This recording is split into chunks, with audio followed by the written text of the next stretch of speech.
नमस्कार.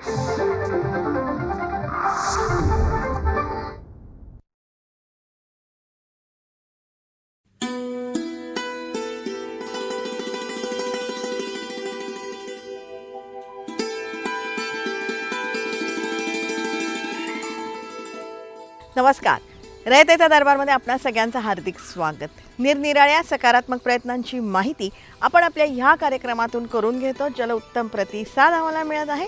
त्याबद्दल अनेक अनेक धन्यवाद. मंडळी, त्याच अनुषंगाने मागच्या भागासाठी सुद्धा खूप छान प्रतिसाद आम्हाला मिळाला. मागच्या भागामध्ये आपण सोलापूर जिल्ह्यामध्ये जी पूर परिस्थिती उद्भवली होती ना, त्याची वस्तुस्थिती जाणून घेतली होती आणि ती अनेकांना आवडली. अनेक जण म्हणले की हे सगळं बघून आम्ही कुठेतरी हेलावलो किंवा हे जे प्रचंड नुकसान झालेले आहे त्यामुळे आम्हाला दुःखही झालं आणि या सगळ्यांना आपण मदत करायला पाहिजे हेही आम्हाला जाणवलेलं आहे. आणि मॅडम, तुम्ही आम्हाला सांगा की ह्या सर्वांना आपण मदत कशी करू शकतो. मंडळी, हेच त्यातलं सार होतं. माणसांनी माणसांना मदत करून एकमेकांना सुखात ठेवणं हीच गोष्ट सगळ्यात महत्त्वाची होती आणि त्यासाठीच हा एपिसोड आपण केलेला होता. त्याचबरोबर ही पूर परिस्थिती अचानक उद्भवली होती तेव्हा यंत्रणेने जे चोख काम केलं ना, ते सुद्धा आपण जाणून घेतलं. सोपं नाही आहे मंडळी, हे अजिबात सोपं नाही आहे. भराभरा निर्णय घेऊन ते निर्णय योग्य घेऊन यशस्वीपणे अंमलात आणायचे असतात आणि यंत्रणा हे काम करत असते. त्यासाठी यंत्रणेचंही आपण कुठेतरी कौतुक करायला पाहिजे, दखलही घ्यायला पाहिजे आणि अर्थात त्यासाठीच आपला हा रयतेचा दरबार. त्यासाठीच एकमेकांना मदत करू, एकमेकांची काळजी घेऊया आणि सगळ्यांचं जगणं समृद्ध करूया. त्यासाठीच रयतेचा दरबार.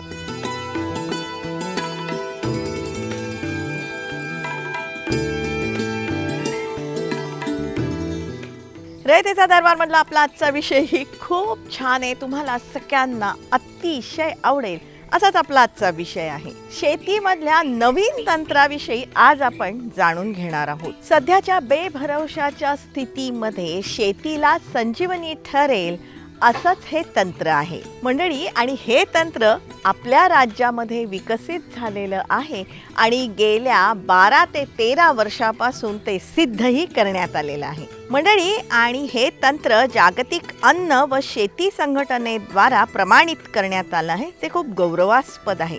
आणि आता 15 ऑक्टोबर 2025ला दिल्लीमध्ये होणाऱ्या जागतिक परिषदेमध्ये ह्या तंत्राविषयी चर्चासत्र होणार आहे.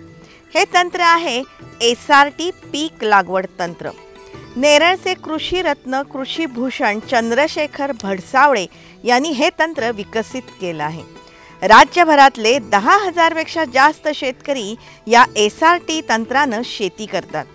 अल्पभूधारक आदिवासी शेतकरी आणि आता SRTचे प्रशिक्षक परशुराम आगिवले हेही हे तंत्र वापरतात. पण मला इथे नांगरायचं नाही, मला काही करायचं नाही, मला नुसतं असं वरच्या वर असं हँड टू सीडरने किंवा साधं मेथी पेरली, पालेभाज्या पेरली, काहीतरी लावलं ना तर 1.5 महिन्यामध्ये मला 30-40 हजाराचं उत्पादन तसंही मिळते.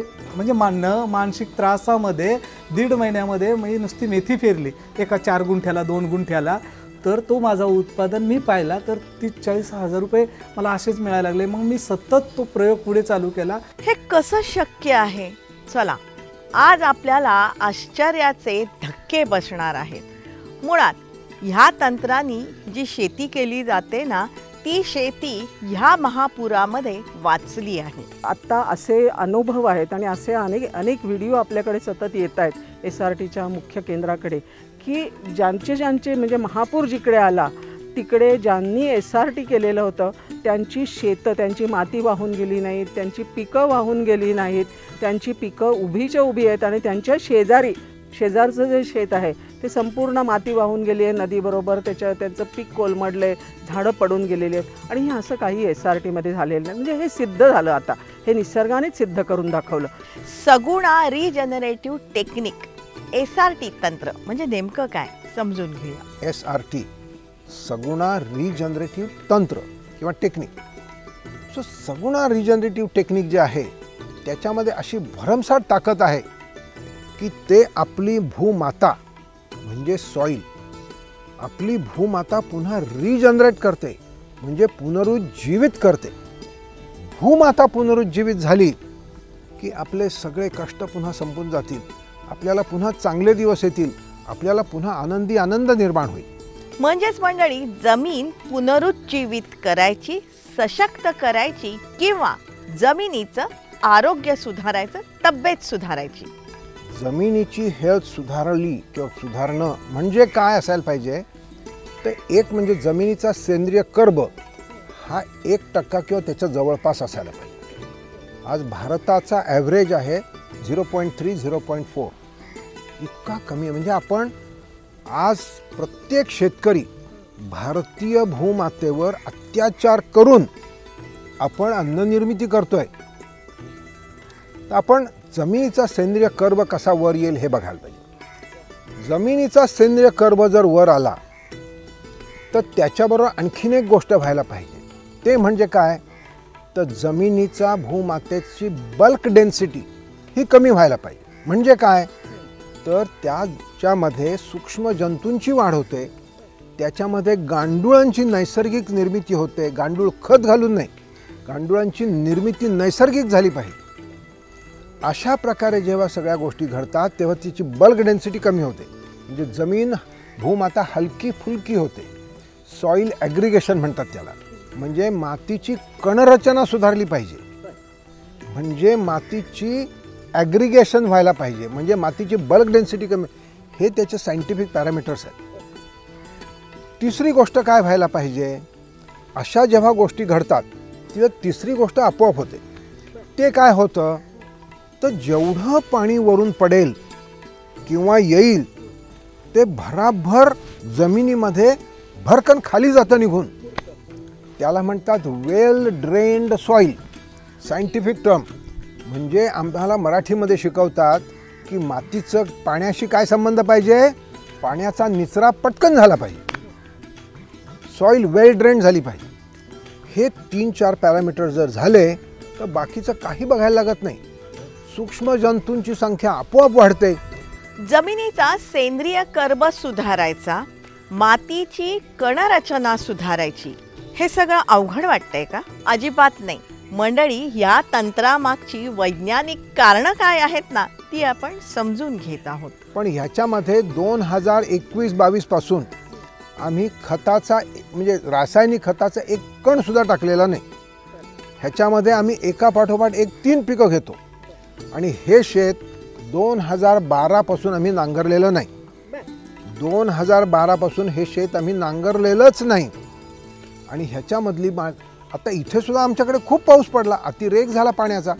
म्हणजे लोकांची भाताची पिकं, माती त्यातली वाहून गेली, शेतं पडली, भात पिकून भातं पडली, ती कुजली, असे अनेक प्रश्न निर्माण झाले. पण ह्याच्यामध्ये बघा तुम्हाला काही दिसतंय का नुकसान? बिलकुल नाही. तेव्हा हे सगळे जे गुणधर्म आहेत, हे गुणधर्म म्हणजे हेल्दी सॉईल. जमीन जर का हेल्दी बरं ऐकलत का, यांचं हे जे शेत आहे ना, हे 2012ला नांगरलेलं होतं. त्याच्यानंतर हे शेत त्यांनी नांगरलेलं नाही. या शेतामध्ये दरवर्षी ते 3 पिकं घेतात, जी भरघोस येत असतात. सगळ्यात महत्त्वाचं तत्व आपलं असं आहे की जमीन परत परत नांगरायची नाही. म्हणजे एकदाच नांगरायची. हो, नाही 20 वर्षामध्ये एकदा किंवा 25 वर्षामध्ये एकदा. म्हणजे आता बघा ना, हे शेत आम्ही 2012च्या मे बी एप्रिल-मे महिन्यामध्ये नांगरलेलं होतं. त्याच्यानंतर आता आम्ही नांगरलेलं नाही. म्हणजे किती वर्ष, बरीच वर्ष झाली. तर ही एवढी वर्ष जर जमीन न नांगरता इतकं चांगलं शेत पिकतं, ह्याच्यात आम्ही चिखलणी केली नाही, ह्याच्यामध्ये आम्ही लावणी केलेली नाही. आणि भाताचं पीक घेतल्यानंतर त्याच्यामध्ये आम्ही वाल घेतो, त्याच्यामध्ये आम्ही विविध पिकं घेतो, ते सगळं नंतर सांगतो. पण पहिलं तत्त्व काय, तर जमीन परत परत नांगरायची नाही. एकदा नांगरून एकदाच त्याचं मापं जी दिलेली आहेत त्या मापाप्रमाणे गादी वाफे म्हणजे कायमस्वरूपी गादी वाफे तयार करायचे. SRTचे कायमस्वरूपी गादी वाफे करायचे. ती सगळी माहिती तुम्हाला इंटरनेटवर अवेलेबल आहे, फोनवर माहिती आहे. नुसतं हवेमध्ये तुम्ही SRT म्हणलं तर तुम्हाला आज सांगणारे शेतकरी पण आहेत, जे यशस्वी शेतकरी ते पण तुम्हाला सांगतील. पण आम्हाला कोणाला तुम्ही गाठा, दूरदर्शनला गाठा, आम्हाला विचारा, आम्ही सगळे तुम्हाला माहिती देऊ शकतो. तर एक म्हणजे जमीन परत परत नांगरायची नाही. मग जमीन जर नांगरायची नाही तर तण येतील, त्यांचं काय करायचं? तणांचा बंदोबस्त किंवा तणांचं नियोजन हे तणनाशकांच्या सहाय्याने करायचं. जी तणनाशकं शास्त्रज्ञांनी, कृषी विद्यापीठांनी नक्की केलं आहे की ती तणनाशकांचा आपल्या जमिनीला अपाय नाही, पण त्याचा डोस, त्याचा टाईम आणि त्याचे मेथड, ह्या 3 गोष्टी महत्त्वाच्या आहेत. याच्यामधलं एक महत्त्वाचं आहे ना की शेतामध्ये गादी वाफे तयार करायचे, जे अचूक असण्याची गरज आहे. आणि दुसरी गोष्ट, शेतामध्ये जे तण उगवतं ना ते शेतातच कुजवायचं. तर मी सांगितलं की जमीन नांगरायची नाही, तणनाशकांच्या साहाय्यानेच तणांचं नियोजन करायचं. तिसरी गोष्ट काय की अगोदरची पिकं आणि तण ह्यांची मूळ हे तिथल्या तिथेच जागेला ठेवायचं. आपण ते तणनाशकाच्या साहाय्याने तण मारल्यावर तण जेव्हा मरेल तेव्हा ते तिथेच राहिलं पाहिजे, तिथेच कुजलं पाहिजे. तर ही जी मुळं आहेत, ही जे मूळ आहे, वनस्पतीला मूळ आहे, खोड आहे, पानं आणि फांद्या आहेत. ह्यातलं जास्त ताकदवान काय आहे? मूळ. ह्याचं कारण मूळ हे लिग्निन नावाच्या वस्तूपासून तयार झालं आहे. आपल्याला मुळं जागेलाच राहून जागेलाच हळूहळू कुजली पाहिजेत. ही सगळं जे विज्ञान आहे हे कोल्हापूरचे, ज्यांना आम्ही म्हणतो की शेतकऱ्यांचे ज्ञानेश्वर, त्यांचं नाव प्रतापराव चिपळूणकर, हे त्यांनी शिकवलेलं विज्ञान आहे. तेव्हा ही मुळं जागेला राहिली पाहिजेत, जागेला हळूहळू कुजली पाहिजेत, म्हणजे जमीन आपली सशक्त होते. मग मी तुम्हाला आता 3-4 परत सांगतोय. जमीन परत नांगरायची नाही, तणांचं नियोजन तणनाशकांनी करायचं. तिसरं मी सांगितलं की तण आणि पीक ह्याची मुळं जागेलाच ठेवायची. मंडळी, नांगरणीचे काही दुष्परिणाम आहेत, कुठले समजून घ्या. की आपण जर ती नांगरणी केली तर ही मुळं सगळी वर येतात, बाहेर येतात. आपलं तापमान 35 डिग्रीपेक्षा जास्त झालं, 35 डिग्रीपेक्षा तापमान जास्त झालं की आपली ही जी मुळं म्हणजे सेंद्रिय कर्ब आहे तो करपायला लागतो. तो करपायला लागला की हवेतला ऑक्सिजन त्याला चिकटतो, प्राणवायू, त्याचा CO2 तयार होतो आणि हवेमध्ये निघून जातो. म्हणजे भूमातेचं झालं नुकसान आणि तो CO2 वरती गेल्यावर ग्लोबल वॉर्मिंग आणखीन मोठ्या प्रमाणात तयार करतो. म्हणजे आपल्याला ह्या वर्षी जेवढा महापूर आला त्याच्या दामदुपटीने मोठा महापूर आणखीन काही वर्षांनी आपण येण्यासाठी जमीन नांगरायचं काम करून करतो. जमीन नांगरायचं आपण थांबवायला पाहिजे, तातडीने थांबवायला पाहिजे. आणि ह्यातलं विज्ञान का लोक सांगत नाही आहेत पुढे येऊन? म्हणजे आम्ही एवढं 12-15 वर्ष हे सगळं सांगतोय. विद्यापीठं ह्यांनी सगळ्यांनी येऊन ते पुढे आणायला पाहिजे. नांगरणी, चिखलणी, लावणी नसलेलं हे SRT तंत्र, ह्यामुळे शेती उत्पादन खर्चात कपात होते, पिकंही भरघोस येतात आणि फायदा होतोच आहे. तर आम्ही लावताना किती लावलं होतं? या शेतामध्ये 3 किलो भाताचं बी लावलं होतं.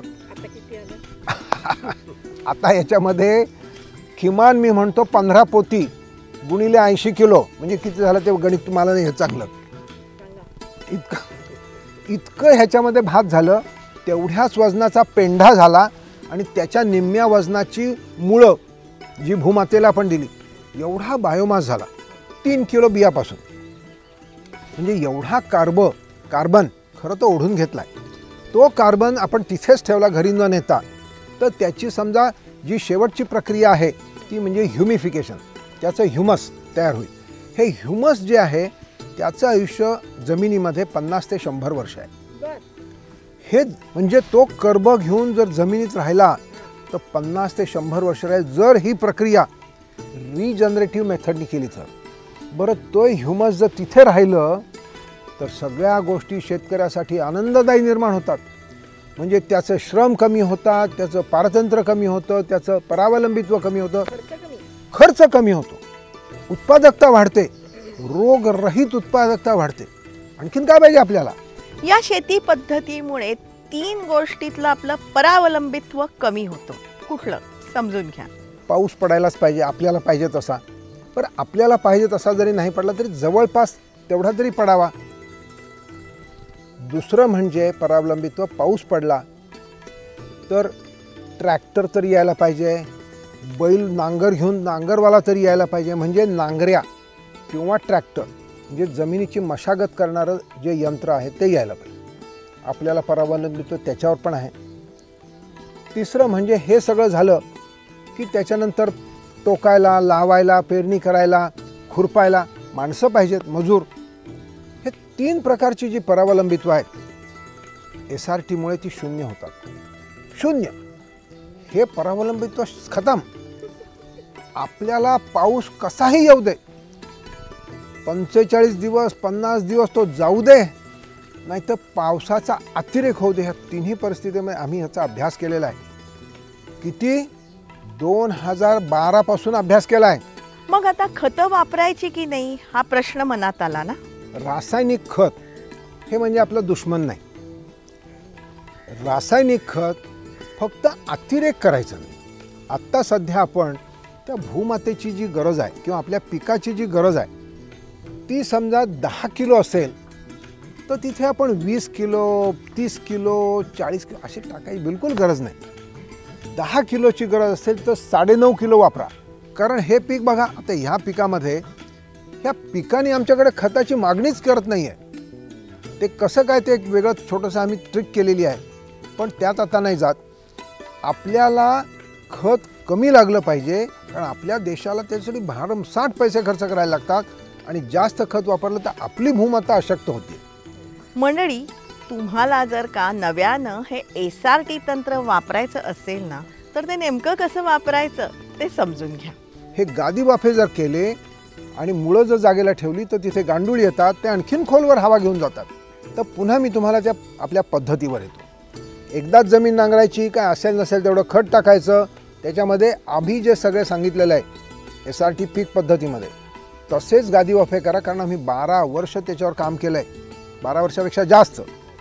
आणि नुसतं सगुणाबागेत नाही, महाराष्ट्रातल्या 26 जिल्ह्यामध्ये 10,000 पेक्षा जास्त शेतकऱ्यांनी विविध पिकामध्ये, म्हणजे आत्ता काल परवा आमच्याकडे तंबाखू पिकाचे 2-3 फोटो आणि व्हिडिओ आलेले आहेत. अप्रतिम असं उत्पादन तंबाखूचं येतं आहे. ऊसाचं उत्पन्न अति चांगलं यायला लागलं आहे, त्याच्यात आता आम्हाला काम करायचं आहे.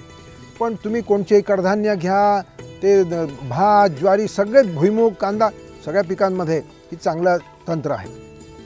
गादी वाफे झाले अचूक पद्धतीने की मग त्याच्यामध्ये तुम्हाला बी टोकणणी करण्याचं एक यंत्र पाहिजे. आता पूर्वी आम्ही सांगत होतो SRT साचा, पण तो SRT साचा 12 वर्ष आम्ही वापरला शेतकऱ्यांनी, हजारो शेतकरी यशस्वी झाले. आता मात्र हे नवीन तंत्र, नवीन एक छोटंसं यंत्र आलेलं आहे शेतकऱ्यांच्या मदतीसाठी, त्याला म्हणतात हँड पुश सीडर.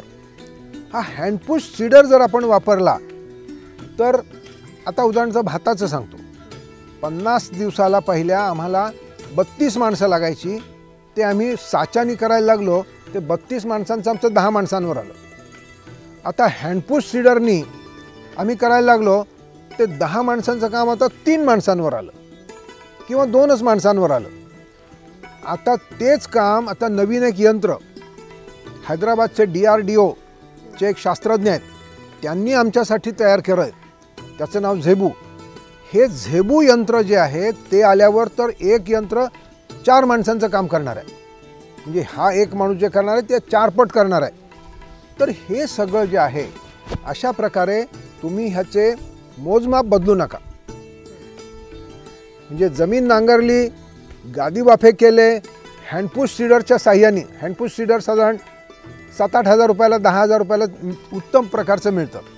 हे हँडपुश सीडरनी तुम्ही टोकणणी करायची आणि अशा प्रकारे ही टोकणणी केल्यावर त्यामध्ये तुम्ही लावलेलं जे पीक आहे ते पीकच उगवायला पाहिजे आणि तण उगवायला नको. याच्यासाठी तणनाशक फवारायचं.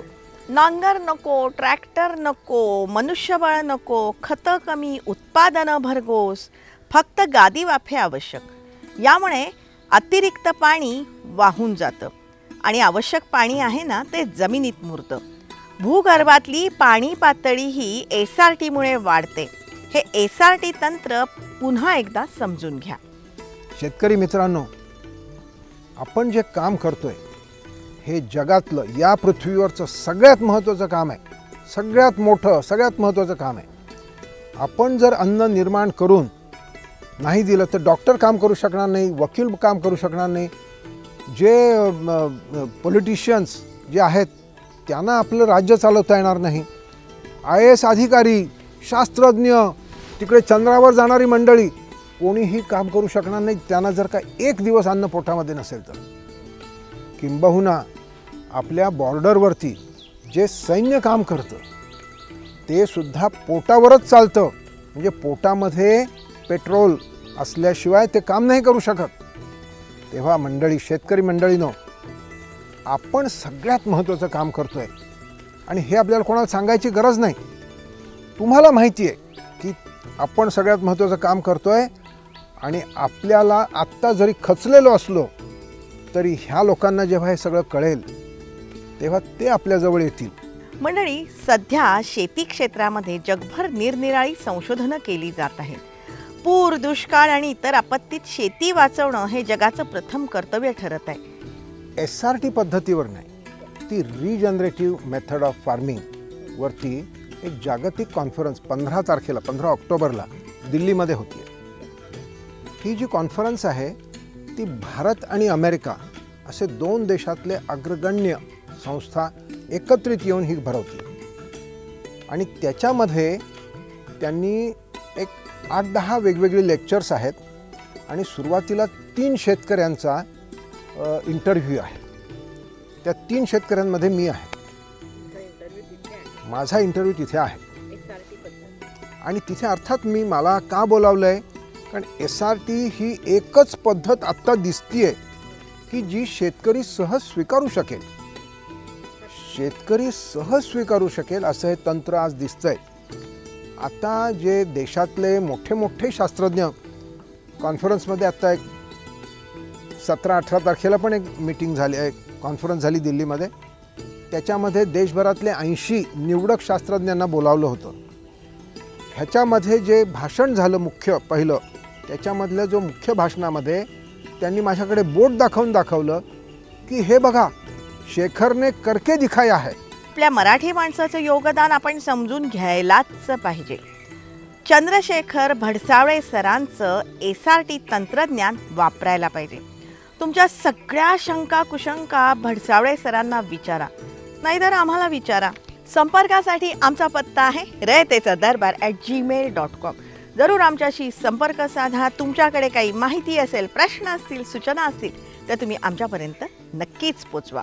रयतेचा दरबारमध्ये आजवर हे जे सगळे एपिसोड झालेले आहेत ना, 475च्या वर एपिसोड आहेत, हे तुम्ही वारंवार बघू शकता आमच्या यूट्यूब चॅनलवरून. जनतादरबार.cd आणि रयतेचा दरबार या दोन्ही नावाने आमची यूट्यूब चॅनल आहेत, जी तुम्ही सबस्क्राईब करण्याची गरज आहे. रयतेचा दरबार आम्ही प्रसारित करत असतो दर सोमवारी रात्री 9 वाजता सह्याद्री वाहिनीवरून. सोमवारचाच हा एपिसोड आम्ही पुन्हा प्रसारित करत असतो दर शनिवारी सकाळी 8 वाजता सह्याद्री वाहिनीवरून. सोमवार रात्र 9, शनिवार सकाळ 8 हे जे दोन्ही एपिसोड आहेत ना, हे तुम्ही लाईव्ह बघू शकता सह्याद्री वाहिनीच्या फेसबुक पेजवरून. जरूर बघत राहा, कारण आम्ही ही जी माहिती तुम्हाला सांगतोय ना, या माहितीच्या उपयोगामुळे अनेकांचे लाभ होत आहेत किंवा होऊ शकतात. हा मात्र त्यासाठी रयतेचा दरबारचा प्रत्येक एपिसोड आपण सगळ्यांनी बघायला पाहिजे. त्यासाठीच एकमेकांना मदत करू, एकमेकांची काळजी घेऊया आणि सगळ्यांचं जगणं समृद्ध करूया. त्यासाठीच रयतेचा दरबार.